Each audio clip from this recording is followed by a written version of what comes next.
آج بہت سارے لوگ یہ دعویٰ کرتے ہیں ہم حسینی ہیں، اور ہر سکول آف تھاٹ والے، ہر سوچ رکھنے والے دوسروں کو یزیدی کہہ رہے ہیں کہ ہم حسینی ہیں، تم یزیدی ہو۔ آج ہم حضرت حسین کے خطبے کی روشنی میں یہ فیصلہ کریں گے حضرت حسین نے کیوں یزید کے خلاف اعلاء کلمت اللہ کی خاطر یزید کے خلاف علم بغاوت کیوں بلند کیا، جبکہ آپ کو عبداللہ بن عباس نے روکا۔ عبداللہ بن عباس جو حضرت حسین رضی اللہ عنہ کے نانا بھی بنتے ہیں، کیونکہ اللہ کے نبی کے چچا زاد بھائی ہیں اور عمر میں بہت بڑے ہیں، وہ روکنے لگے، اے حسین آپ نہ جاؤ، کوفی لا یوفی، یہ کوفہ کے لوگ، یہ عراق کے لوگ وفادار نہیں ہیں، بے وفا ہیں، آپ وہاں نہیں جاؤ۔ حضرت عبداللہ نے روکا، عبادلہ ثلاثہ نے روکا، عبداللہ بن عمر نے روکا، عبداللہ بن عباس نے روکا، عبداللہ بن زبیر نے روکا کہ آپ نہ جائیں، کوفیوں پر اعتماد نہ کریں، لیکن حسین ابن علی چل پڑے اور انہیں خطبہ دیا کہ میں اگر نکلا ہوں، میں کیوں نکلا ہوں؟ فرمایا اس وجہ سے حضرت سیدنا حسین ابن علی نے ایک بلیغ خطبہ دیا،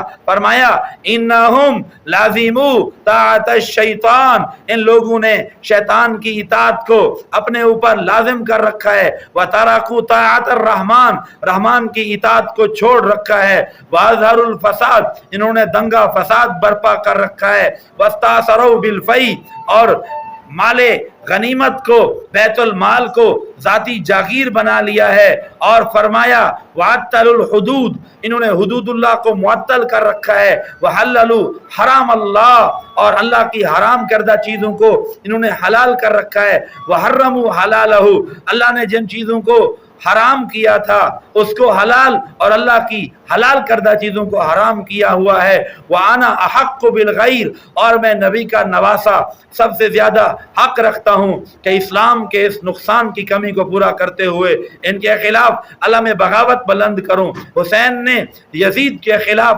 یزیدیت کے خلاف جو آواز بلند کی، آج ہم دیکھیں کیا ہم حسین کے نقش قدم پہ ہیں یا یزید کے نقش قدم پہ ہیں؟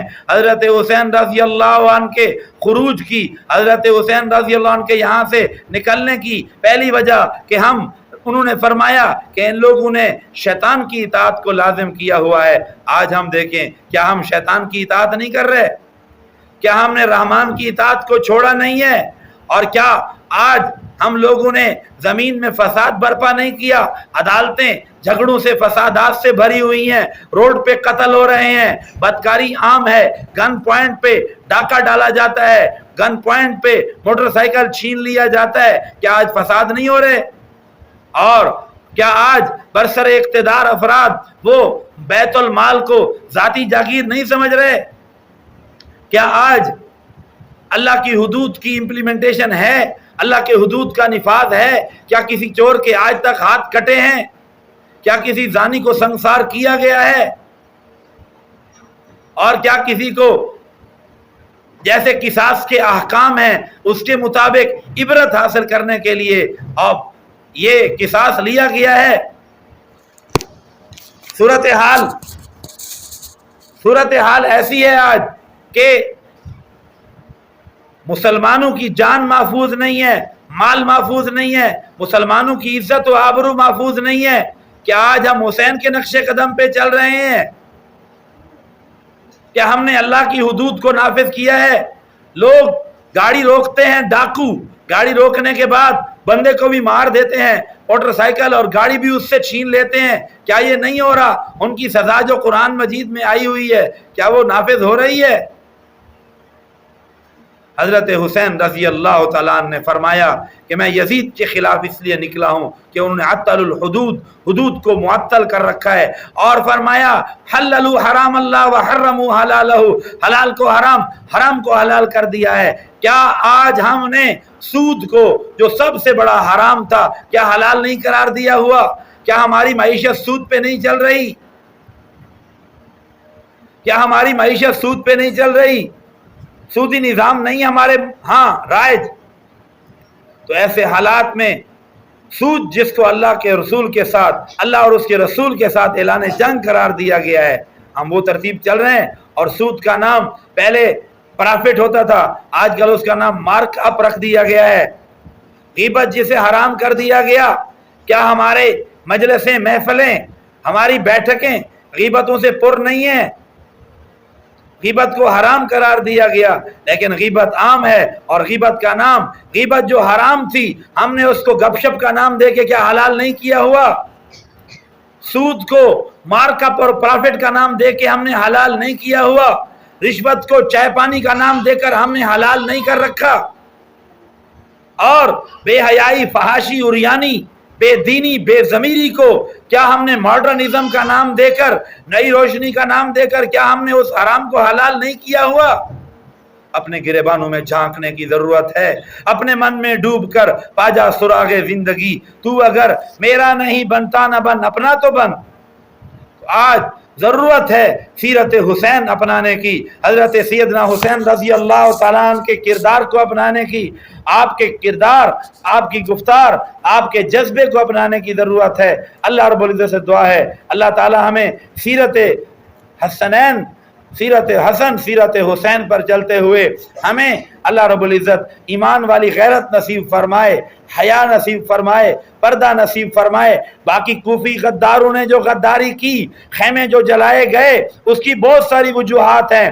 خیمے جلانے کی سب سے بڑی وجہ یہ ہے کہ حضرت حسین رضی اللہ عنہ کے ساتھ ان کوفیوں کے غداروں کے خطوط تھے جو ان کے خیموں میں تھے۔ اصل مقصد خیموں کے جلانے سے مستورات کو جلانا نہیں تھا، مستورات نہیں جلی، وہ ریکارڈ ختم کرنا تھا جو حسین ابن علی اپنے ساتھ لائے تھے۔ اس ریکارڈ کو ختم کرنے کے لیے خیموں کو جلا دیا گیا۔ اور بھی بہت سارے حقائق ہیں، لیکن ہم مجموعی طور سے قصے کہانیوں اور اس ترتیب سے چلے ہوئے ہیں۔ اللہ تعالی ہمیں حقائق کی سمجھ عطا فرمائے۔ باقی اللہ کے نبی صلی اللہ علیہ وسلم نے فرمایا صیام یوم عاشوراء، عاشورہ کا روزہ، احتسب علی اللہ ان یکفر السنۃ التی قبلہ، فرمایا عاشورہ کا روزہ میں محمد اللہ پر اعتماد کرتے ہوئے کہتا ہوں کہ جو عاشورہ کا روزہ رکھے گا اللہ تعالیٰ اس کے 1 سال کے گناہوں کو معاف فرما دیں گے۔ اور اللہ کے حبیب نے فرمایا کہ یہودیوں سے پوچھا آپ کیوں روزہ رکھتے ہو 10 محرم کا؟ انہوں نے کہا کہ فرعون کے مظالم سے ہمیں نجات ملی۔ آپ نے فرمایا موسیٰ علیہ السلام ہمارے بھائی، ہم ان کے قریب تر ہیں، عقائد کے اعتبار سے، اعمال کے اعتبار سے ہم بھی روزہ رکھیں گے، لیکن فرمایا یہودیوں سے مخالفت کرتے ہوئے اس کے ساتھ 9 کا روزہ رکھیں یا 10 کے ساتھ 11 کا روزہ رکھیں۔ تو یہ روزہ ثابت ہے، اور اس کے علاوہ کیا ثابت ہے؟ اس کے علاوہ سندن ضعیف روایت سے یہ بات ثابت ہے کہ ہم اپنے خاندان والوں پر وسعت اختیار کریں خرچ کے اعتبار سے، تو اللہ تعالیٰ پورا سال وسعت عطا فرمائیں گے۔ اس کے علاوہ باقی جو کچھ ہو رہا ہے یہ سب رواج اور رسم ہے۔ اللہ تعالیٰ ہمیں رسم و رواج کو چھوڑ کر دین پر چلنے کی توفیق عطا فرمائیں۔ وآخر دعوانا ان الحمد للہ رب العالمین۔